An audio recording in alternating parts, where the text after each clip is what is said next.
are all going to be problems he's going to have to deal with here, but what he really needs to do is just find ways to get that Kangaskhan free, to get some damage off. If it gets controlled, it's going to be very difficult for him to win. He doesn't have a whole lot of big attackers on his team, but if that Kangaskhan does get a couple power-up punches, even a couple uncontested returns, he'd quickly start knocking some holes into Nikelai's team and get him a victory here. I do say that Nikelai, probably based on Hayden's advice, looks like he has the advantage here. What I learned is that you're supposed to have fun, and he certainly looked like he was having more fun on stage here. However, this team matchup's going to be a little bit trickier for him. I believe he had the Venusaur as Mega, so he's going to have a harder time trying to deal with that Kangaskhan. Nikelai, he's going to have to control that Lapras really carefully. Yeah, we're definitely going to have to see how that's going to work out for Nikelai. Players are about to hop into game after team preview here, and we are about to see the first turn. Let's hear it for both of these players once again as we head right into the game. You can see Mark on the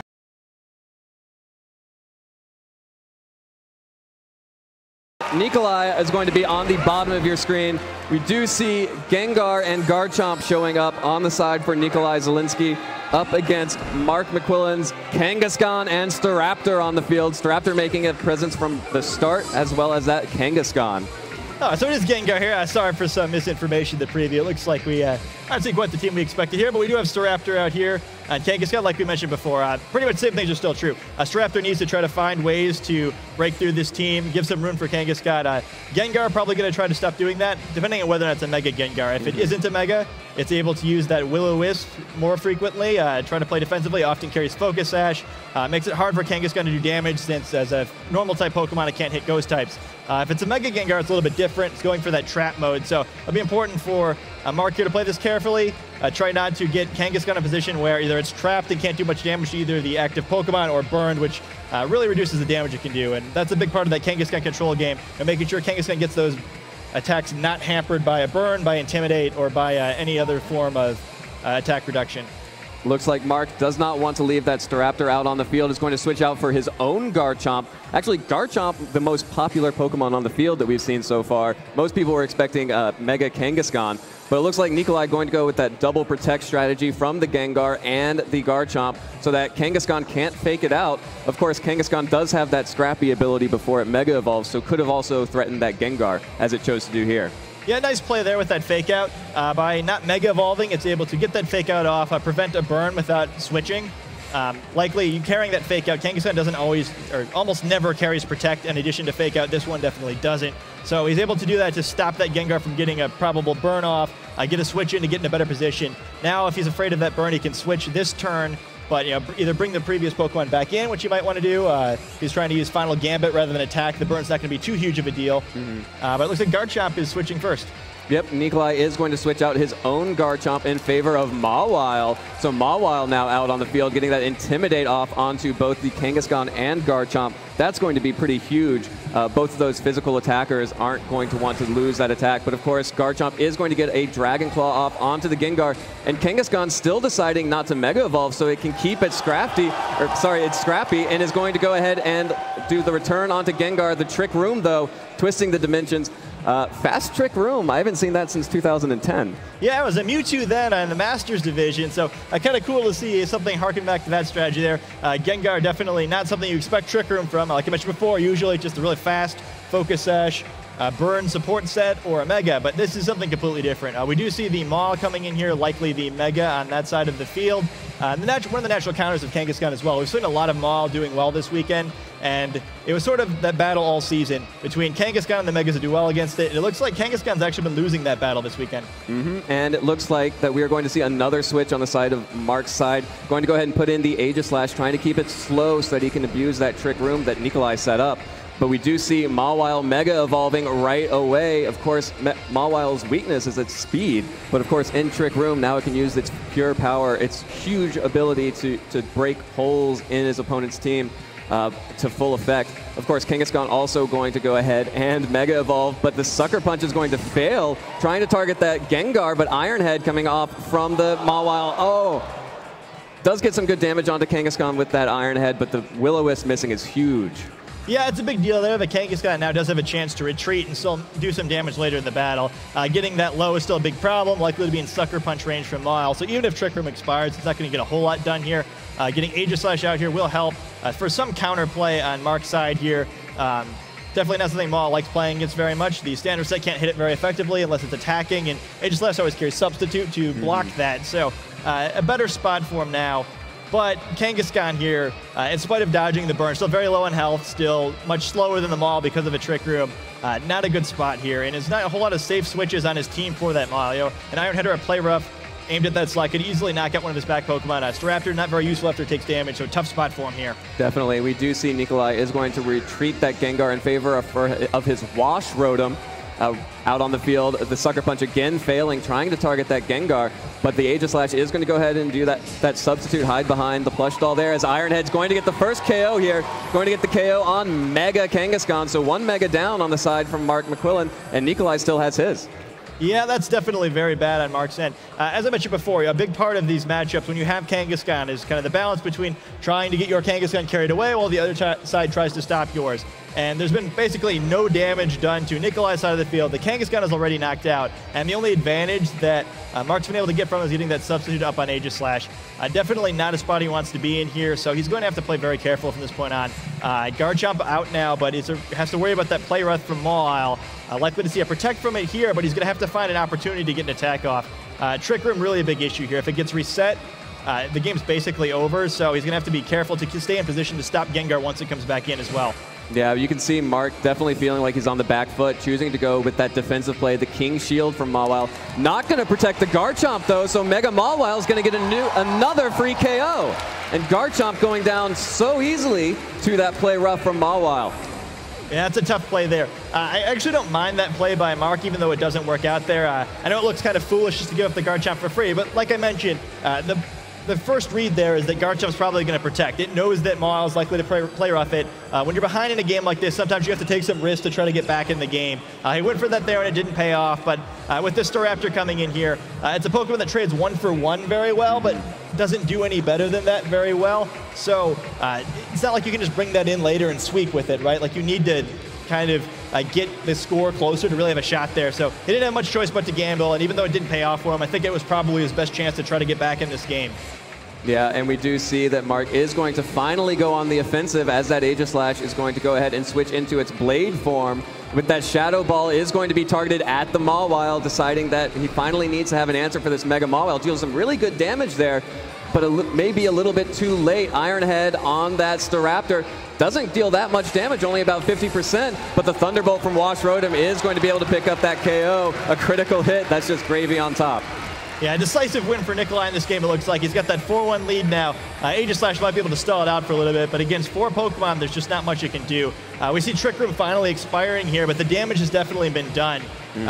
Mark has a faster team here. He's got that Staraptor, which, like most Staraptor, is a Choice Scarf set. He's got the option of either using Brave Bird or Final Gambit. So, he wants that speed. Garchomp very fast. Kangaskhan quick. Having Trick Room switching the speeds like that just really tough for him to deal with. Yeah, and now he's faced with only his Aegislash out on the field, the slowest Pokemon on his team. Still going to play defensive, just try to stall this one out as much as possible. King Shield coming out to prevent any damage from Nikelai's side this turn. Of course, with that substitute and the ability to stance using that King Shield alongside the substitute, relatively safe. Leftovers will keep him full health, but against four Pokemon, like you mentioned, it's just a matter of time. Yeah, I mean, just the combination of Earthquake and Thunderbolt, or even a Will-O-Wisp here, which after knocking out that substitute would really reduce the or any value of trying to stall off the leftovers, will end the game here, and we do see the forfeit. Yeah, really impressive Game 1 victory there by Nikelai. Yep, Mark definitely identifying he did not have a win condition there, and Nikelai Zielinski from the United States takes the first win. Real tough match there for Mark. But of course, all of this came down to that Trick Room on Gengar. That's a huge reveal to your opponent that you have Trick Room on a fast Pokemon like Gengar. Yeah, I mean, Trick Room is crazy enough to put on Gengar, but it's hard to imagine he didn't have an idea that that was going to be on his team. Rumors about something like that really tend to spread quickly. So I'm a little concerned about maybe his ability to deal with that based on the team that he has, but I think he's probably going to want to adjust his strategy a little bit in this next game. He tried to use Kangaskhan in its non-Mega form to counter it there, which didn't seem to be too effective. I understand now why he didn't Mega Evolve that Kangaskhan, because he absolutely had to get as much damage as he could on that Gengar, knowing that if Trick Room did go up, he wasn't going to be able to get much out of it. But because he had to switch on that first turn with his partner Pokemon when he used that Fake Out, he lost a lot of potential pressure there. He only got to attack it once. before the Trick Room went up with that return from Kangaskhan, which wasn't nearly powerful enough to stop that Trick Room. So I think he's going to have to be a little bit more careful about how he stops that Trick Room this time. He needs to at least punish this. From Mark. So Mark still thinks that he wants to have that Staraptor putting that early pressure on, make that 1-1 trade as soon as possible, but opting to lead with the Aegislash instead of the Kangaskhan, a better counter if that Gengar had made another appearance. Yeah, in this case, too, it's actually a much better lead, I think. Staraptor has some interesting options here. I'm sure it would love to final gambit both of these Pokemon. It's going to have to watch out for walking into a Sucker Punch if it tries, which would vastly reduce the damage of that final gambit, but Maul protecting here, not wanting to risk getting hit by a big damage attack and falling too early. Yeah, Mawwile's not going to worry about that, but final gambit is coming in from Staraptor onto the Hydreigon. Clean trade, 1-for-1.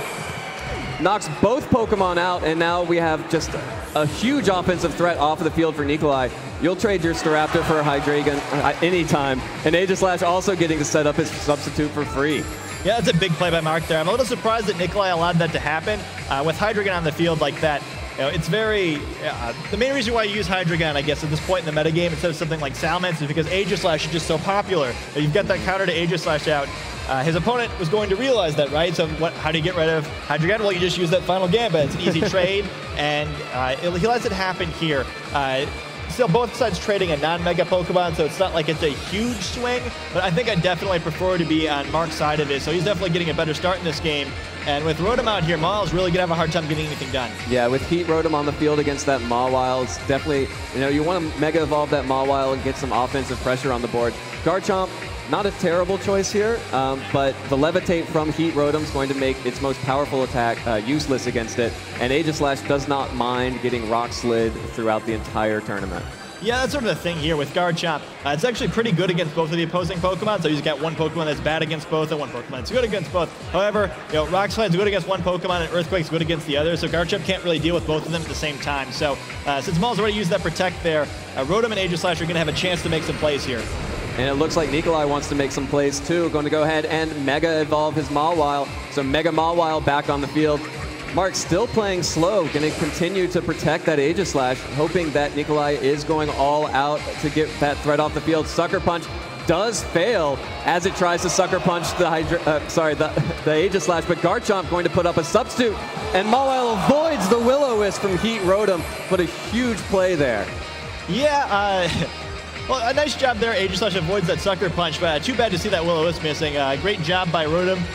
In theory, I guess strategically a great plan. He gets that Will-O-Wisp and Maul off for free, but it misses, so he doesn't get that burn, and that's definitely going to make this position a lot worse than it could be. We also see Substitute from Garchomp, which is a big deal for two different reasons here.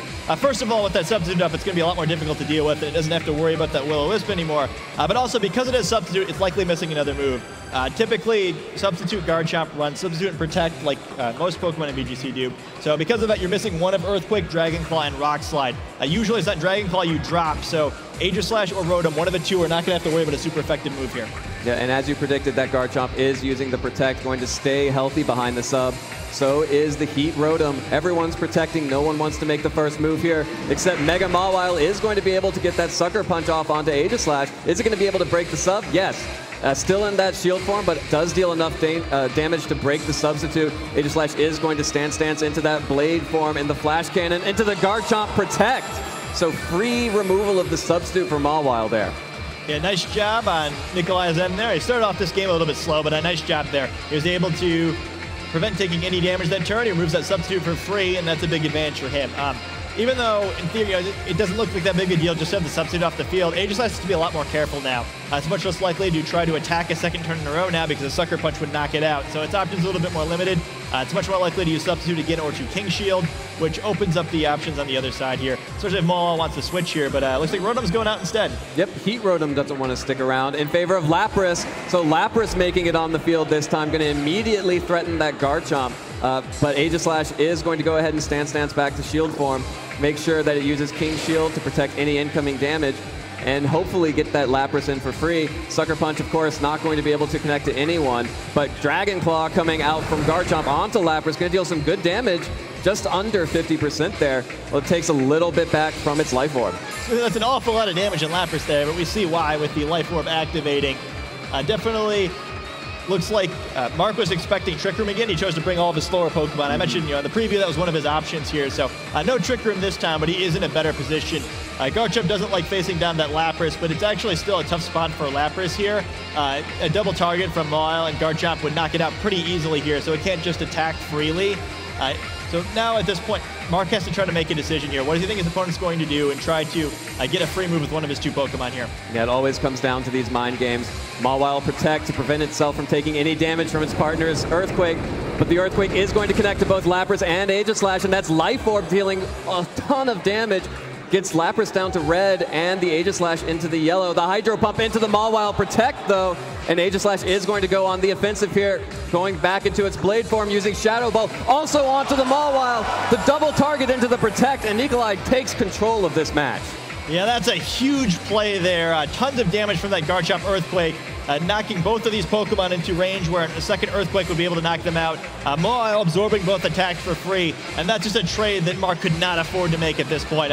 He's really in a desperate situation now. It's not impossible to come back, but he's really, really going to have to reach for something now. It's a really, really dominating lead by Nikelai here.